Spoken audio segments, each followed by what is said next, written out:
Okay. So, thank you for coming. It's this old house talk for the 12th of August, and it's presented by the Whatcom County Library System and the Point Roberts Historical Society. And I'm Chris. Today we're going to talk about the Johnson House, a house you can barely see because there's a huge hedge in front of it. When you go to the garbage dump, you've all gone to the dump, there's a house just opposite the road that goes to the dump.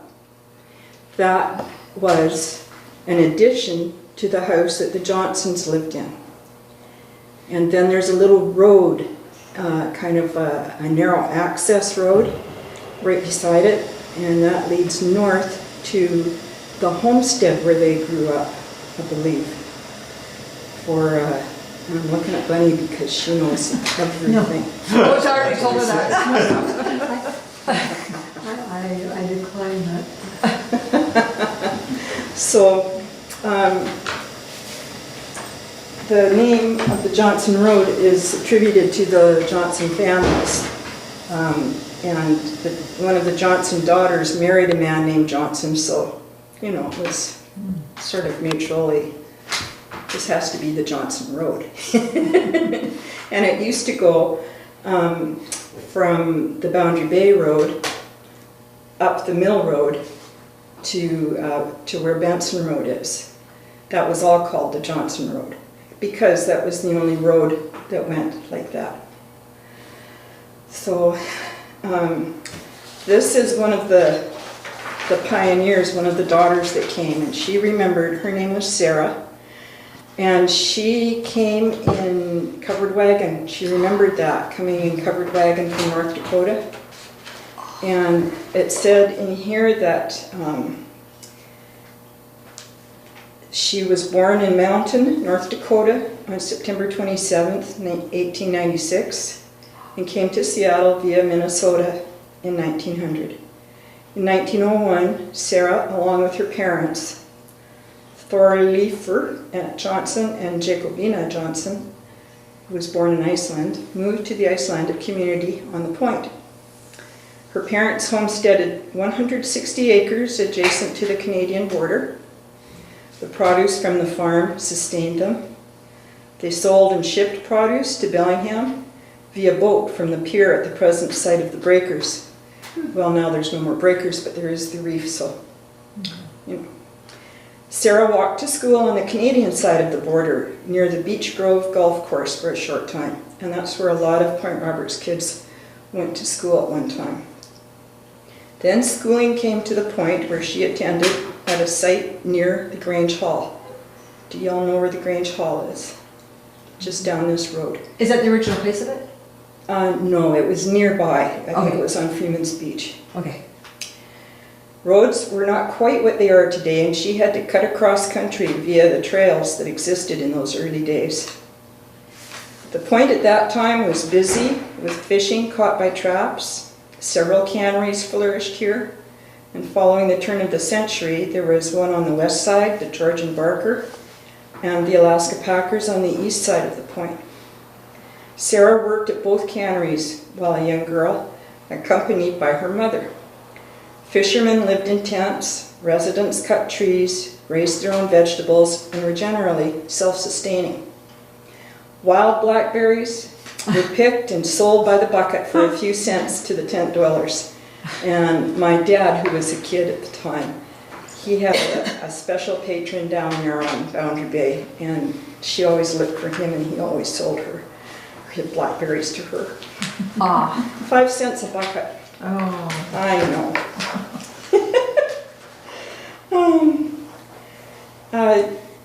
Many residents walked to Ladner for groceries and carried them back. My father also told me that, and I said, Ladner. how could they walk 7 miles to Ladner and back? Well, they did. And so some of them had a horse or a horse and buggy, and they could use that. Before the coming of horses to the Point, a steer was used by Sarah Johnson's father to plow the land. She was married in 1916 to Ellis Johnson, whom she met that winter. He was from Blaine and worked for John Hanson, hauling shingle bolts. So John Hanson is a name you might hear again and again, because he owned a business in Blaine and employed a lot of people that were going back and forth from Point Roberts to Blaine. By boat, Chris? I imagine. Wow. Or walking. Yes. My dad once walked from Blaine to Point Roberts. Actually, he did that twice. Yeah. All right. They lived at her parents' home, and a daughter, Pearl, was born there. Then they moved to Swanee Swanson's house for a year, which is east of Tyee Drive and north of Benson Road. So, east of Tyee Drive and north of Benson Road. Do you know where Swanee Swanson lived, Bunny? I don't. Shame on you. You're Yeah. supposed to know these things. So around there. Tell me again, Tyee and... East of Tyee Drive and north of Benson Road. And now, those were in the days before houses had house numbers. Was that the house at the bottom of the hill? That was Swanson's house? That could have been. Where the Where Alonzo- co-op nursery is now? Yeah, where Alonzo lived. Yes. Maybe that was it. Okay. And their son Jack was born. They moved to Benson Place, the site of the Gulf Mobile Homes, which would have been just across the road, and Mel Johnson was born there. And there was a little old house there. It was occupied by a Magnuson, but not my relation. And we called it the Splits House because at one point in time my father was asked to move it, and it split as he moved it. But it's still on Point Roberts. It's at the end of Anderson Street. Then tragedy struck. The home on Benson burned to the ground. They were able to save a few precious items with the help of the neighbors, and her husband went to threshing for Henry Julius in August of that year and rebuilt a 2-room house at about the same spot. So Henry Julius lived in South Beach. You know where the Lighthouse Park is, the very first house after Lighthouse Park, coming east again, that's the Julius homestead. And Oh, that red white one? yeah, Okay. that's his granddaughter who lives there. Oh, can I now. talk to her? Okay. Yeah, her granddaughter, right? Oh. Carol Viner and Yeah, Gary, yeah. And also Carl Julius, his grandmother too, yeah. In 1927, in 1927 was when that was. And it went on to say that she had step-grandchildren, 5 grandchildren, and that her husband had passed away in 1960. And she kept active crocheting. And if you ever went to her home, she would have a crocheted blanket like this on her sofa, and she would be making another one. Wow. And it was a pattern she loved. It's called the ripple stitch. And I've always liked it myself, so years Is this later. ripple stitch? Yes, Okay. it's called ripple stitch because it looks like a ripple.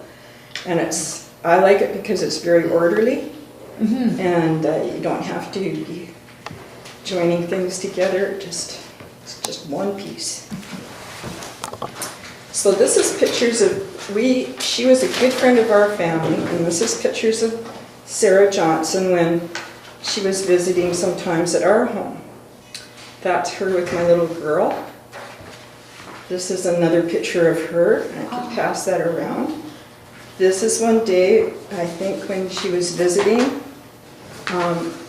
That's myself and Auntie Sarah, and that's Drew Meikle and Auntie Sarah, and my mother and Auntie Sarah.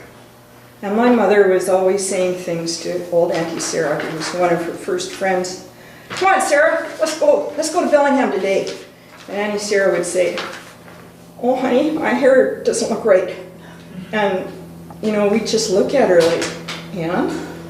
But as I got older, I realized just how important that was.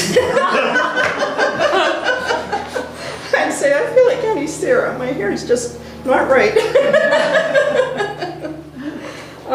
Of her family that grew up on Point Roberts, this is a brother. I can pass these around. This is a brother, Geesley Johnson, and he fought in World War I. The next picture. That's okay. This is another brother, John Johnson, and he lived in the old family homestead for quite some time. And this is another brother, Balder, Yes. okay, Yes. and somebody else on a fish boat, it looks like. And she had a sister, Sylvia. And Sylvia lived on Point Roberts most of her life too.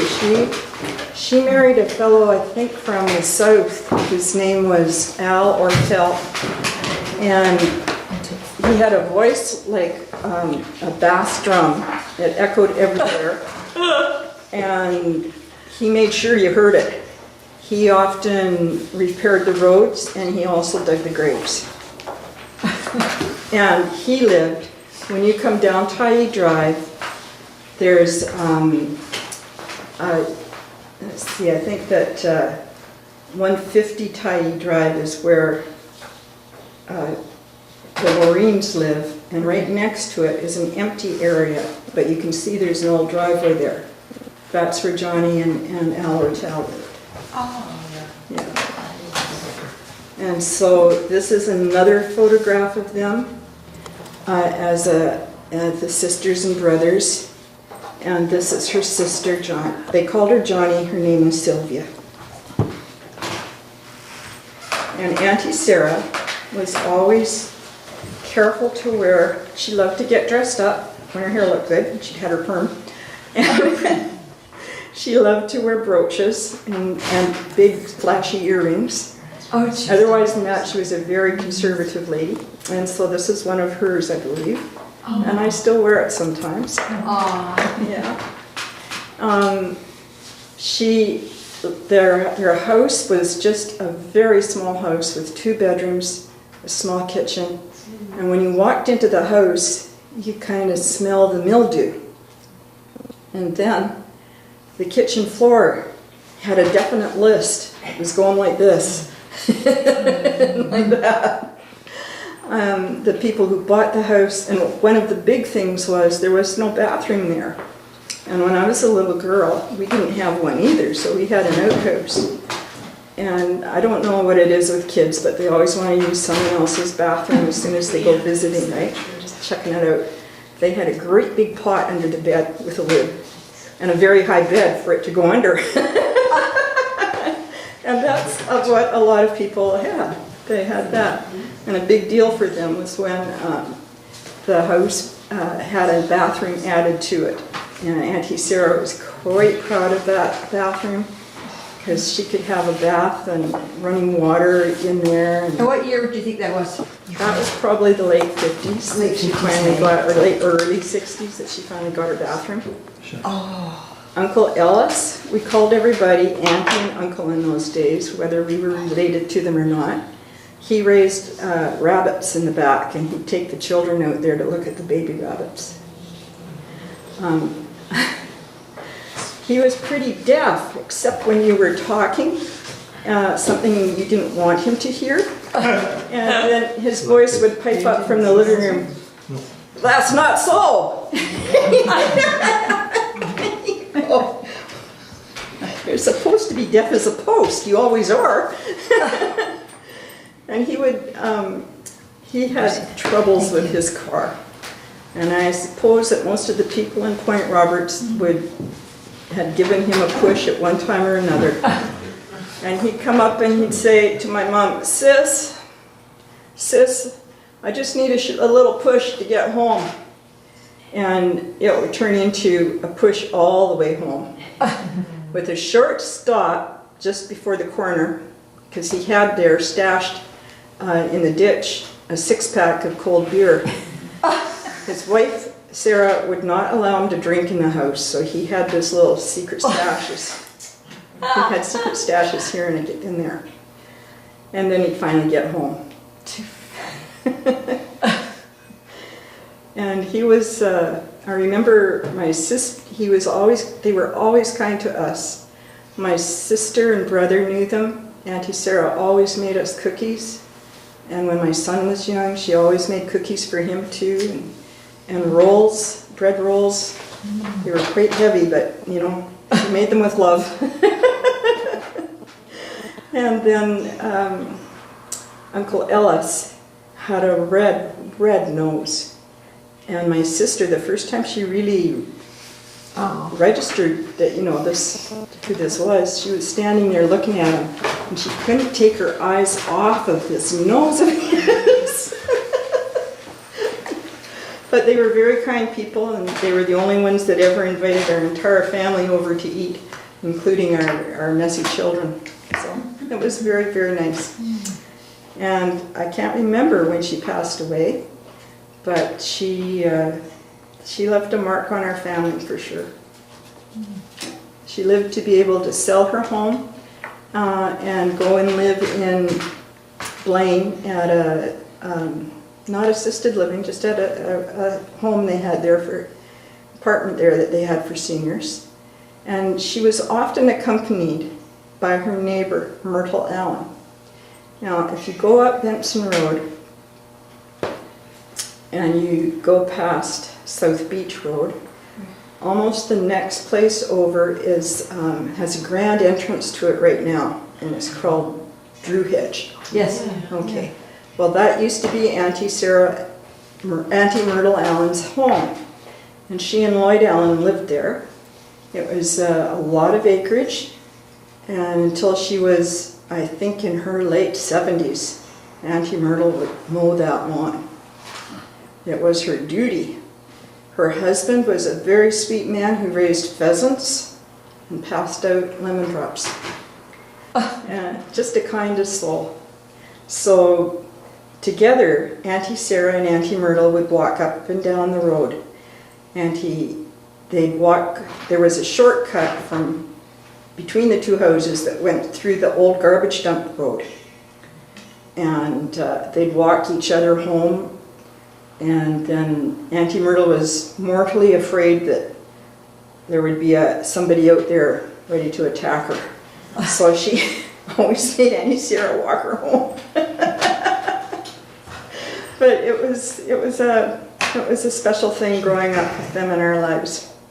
Yes. And that's the people who bought the house were the Beersons, I think. The name escapes me. They lived there for quite some time, and they built on the big part of that house that you see now, and they kept the little old part. Yeah.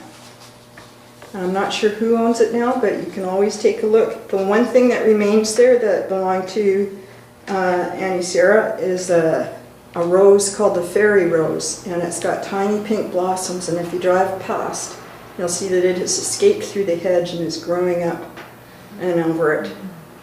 And it's still blooming. So there you go. That's it. I have a little memory of Sarah. Okay. She and Gertrude Anderson, and they must have been women in their middle 50s by that time, worked at the cannery, the Iverson Brothers Cannery. I remember that. Packing salmon by hand. And clams by hand. I remember going down to see her at at that cannery. Those of us who had attained 14 or 15 could get part-time jobs there. My grandma even worked there one summer. And we used to work across the table from Sarah and Gertrude because they would keep an eye on us and try to see that we didn't get something unedible into the cans. They were very good. But imagine the two of them putting in those long shifts. Gertrude Anderson, right? Yes. Okay. Yeah. They were good friends. Oh yes, Gertrude Anderson. Thinking when you said bathroom, Sarah may have earned the money for that bathroom by working in that cannery. She might have. She might have. Time. Yeah. Yes. Was Gertrude the same as Audrey? No. She would be Audrey's sister-in-law. Audrey's sister-in-law. Okay. All right. Audrey Anderson, the Andersons were an old family that lived at the corner of Gulf Road and Marine Drive, across from where the Saltwater Cafe is. There was a house there that burned down probably about 15 years, 20 years ago. Yeah. And so I did bring some other pictures just to show, because somebody might recognize or remember. This is a picture of 4 very grim-looking women, but when you look closely, you see that they were dressed up, and grim was the expression you used when you got your picture taken. And they are Mrs. Solomon, it would be Bunny's grandmother, Mrs. Myrdal, Mrs. Benson of Benson Road fame, and Mrs. Burns, who lived in the home where Bunny and her family live now. There's that around, and this is a bigger one. And Mrs. Burns' name was really Rosa Bjornsson, but they changed the name to Burns, because so many things happen, right? And Mrs. Benson was Mrs. Christian Benson. Witness protection. And Mrs. Solomon was Gudrun Anderson Solomon. And Mrs. Myrdal was Anna Myrdal, and she was Mrs. John Myrdal Sr.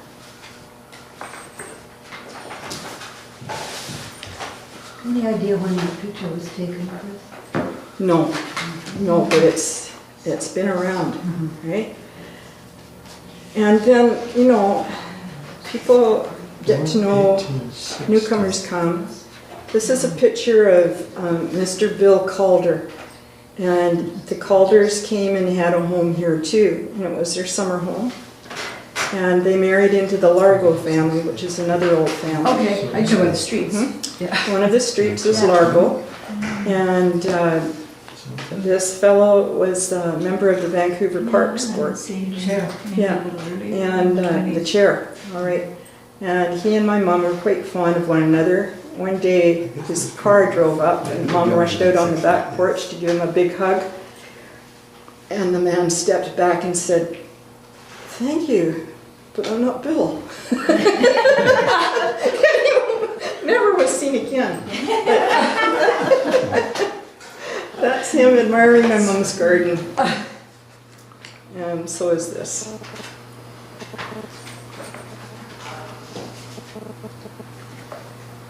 Then, here's a classic picture of some old timers. I think Matthew Goodmanson and Carl Julius, and I think the guy on the end was a man named Gunther, who is probably still around here, but the other two have passed. Goodmanson had a house here once, and Matthew and his brother taught school in Blaine, in Bellingham. This is a picture of a typical church wedding at Point Roberts. As soon as the bridal party came, the wedding was done, the bridal party would come down and they'd take pictures as they came down the stairs. I think that's Chris Manning's wedding, but I'm not sure. And if it is, that's her mother dressed in Icelandic outfit at one of our fairs. And Jules, remember a couple of Saturdays ago we talked about the Samuelson house? Mm-hmm. Well, I've got some pictures here of Jules Samuelson. And there's a picture here of my dad sitting at the table with Jules and his daughter, his granddaughter, Dana. She's known now as, she was one of the older daughters of Ernie and Lola Lorraine. And Jules was Lola's dad. Yeah, we see. Those are fun. Yes. Yes. And this one is a pretty good picture of Jules and my dad and my dad's brother, his oldest brother, who was a dentist in Seattle, Sid Magnuson. Oh, the rich guy on the end.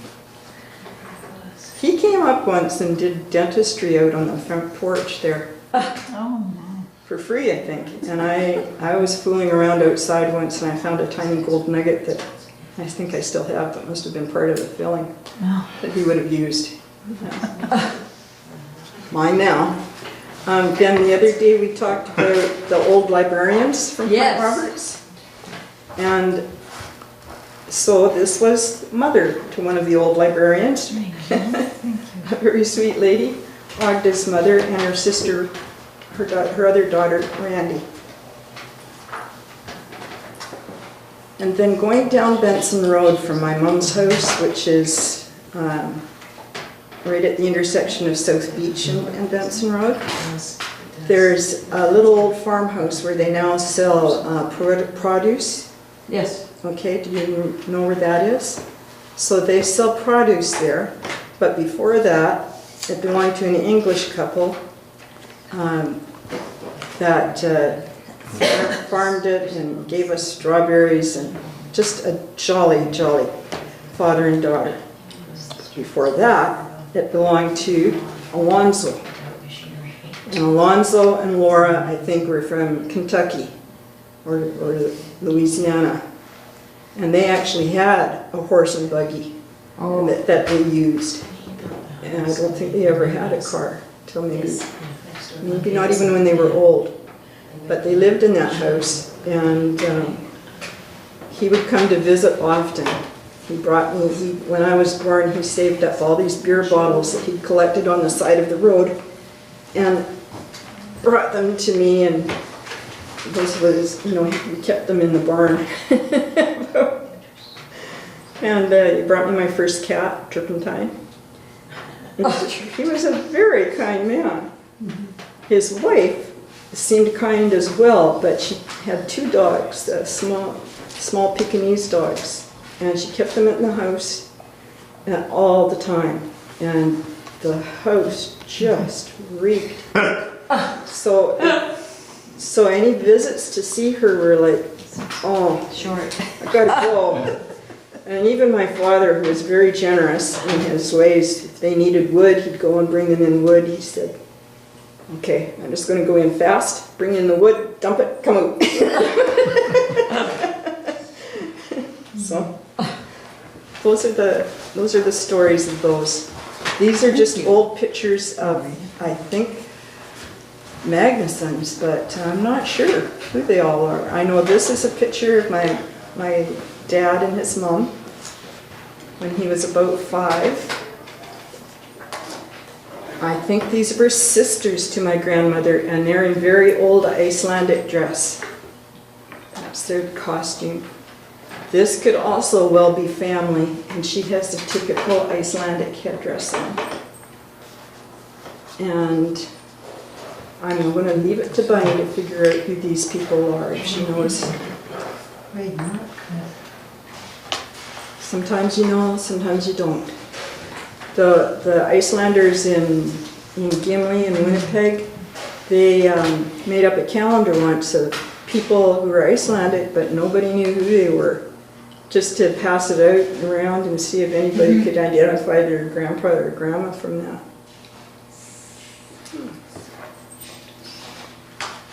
So, any questions? I have a question, not about anything you showed her. Up until the last few years, there was an elderly gentleman that used to ride his bike.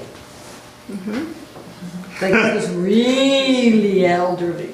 I just wondered if you knew who he was. I haven't seen him recently. I don't know. Like, he'd ride it far. Wow. Do you remember Robert, that guy? He come down APA, and I see him all over going, Roberts. Like, he was, I bet you, at least in his 90s, looking at him. Did he ride one of those bikes that you lean back? Yeah. Yes. Yeah. He was the inventor of a particular model of automobile, Chris. Doctor, he was a UBC prof, I think. Oh. And he had his building where the storage area is now on Chai. And he was building his car there. Did you see those? I can't remember now Oh, sorry, I the can't remember. the point of the car, but it was something to do with saving gasoline. Oh, I can't remember. It had to do with what? Okay, it was It had to do with what? Pardon? The car had to do with what? Oh, I think taking a battery, an engine out of a car and replacing it with another one. It's a nice. And they were battery, not, Oh, was it the Riddick? yes. Yes. That's the Riddick car. Yeah, I think so. that's, I remember reading about that, yeah. I think that's was his last name. Okay. Would he Makes have been really sense. elderly? Yes, he was in his late 80s, I think. Oh yeah, but boy, they're gonna get a pill, a bike. But he had a house overlooking Laundry Bay on top of the hill and would ride down to his establishment. Okay, Alpha Wonder, because I saw him a lot. Wow. Thanks for the name, it completely escaped me.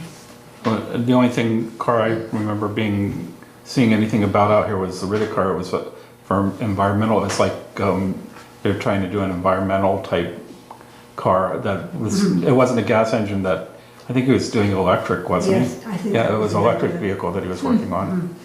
Okay, so you come and sit over here.